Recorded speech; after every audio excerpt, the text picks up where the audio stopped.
I've always liked to play with fire.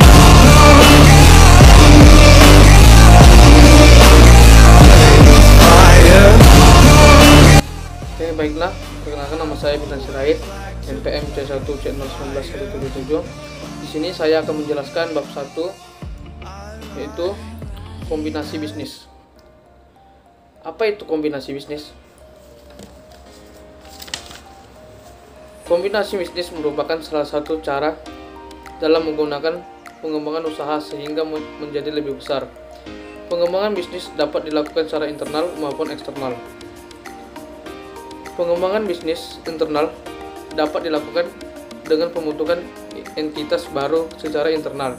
Dalam rangka pengembangan bisnis, entitas membentuk entitas anak melalui penyetoran modal secara tunai.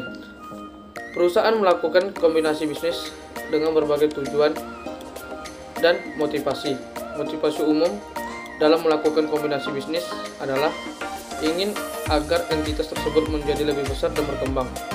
Beberapa motivasi spesifik kombinasi bisnis adalah: yang pertama, menjadi entitas lebih besar; yang kedua, menghindari pengambil alihan oleh entitas lain; yang ketiga, mensinergikan sumber daya yang dimiliki; yang keempat, kompensasi yang diterima manajemen terkadang dikaitkan dengan ukuran perusahaan; yang kelima, meningkatkan kebanggaan entitas.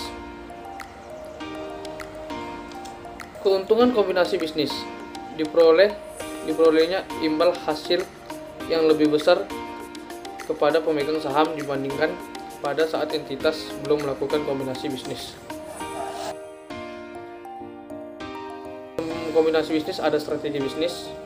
Strategi bisnis ada 3, yaitu integrasi vertikal.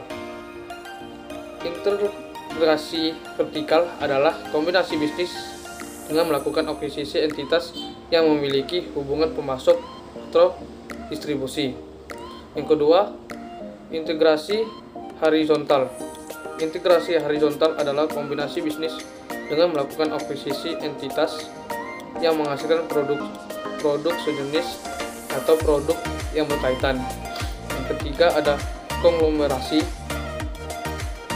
Konglomerasi adalah kombinasi bisnis dengan melakukan akuisisi entitas yang tidak memiliki hubungan dengan entitas.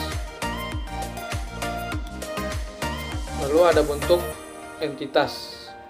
Ada 3 bentuk entitas. Yang pertama, merger. Merger adalah kombinasi bisnis yang dilakukan dengan menggabungkan 2 atau lebih entitas, di mana entitas yang diakuisisi dibubarkan serta semua aset yang diliabilitasnya diambil alih pihak yang mengakuisisi. Yang kedua ada konsolidasi. Konsolidasi adalah kombinasi bisnis dengan membentuk satu entitas baru yang akan mengambil alih semua aset dan liabilitas entitas yang bergantung. Entitas baru dibentuk dengan mengambil alih semua aset dan liabilitas dari entitas yang bergabung yang telah dibubarkan. Yang ketiga ada akuisisi. Akuisisi adalah kombinasi dengan membeli kepemilikan entitas yang diakuisisi. Namun, entitas yang diakuisisi tetap berdiri, hanya dikendalikan oleh entitas pengakuisisi. Ada metode akuntansi. Jenis kombinasi bisnis dapat juga dilihat dari sudut pandang akuntansi.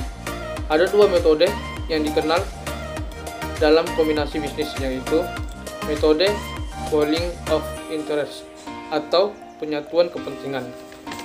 Yang kedua, ada metode purchase, yaitu atau pembelian atau akuisisi. Standar akuntansi bisnis kombinasi. Standar akuntansi untuk kombinasi bisnis saat ini diatur oleh PSAK 22 revisi 2010. Kombinasi bisnis yang telah melalui penyesuaian pada tahun 2014. Pada PSAK 22 penyesuaian 2014, penggabungan usaha hanya menggunakan metode pembelian atau yang lebih dikenal dengan metode akuisisi. Itu saja dari bab 1. Terima kasih.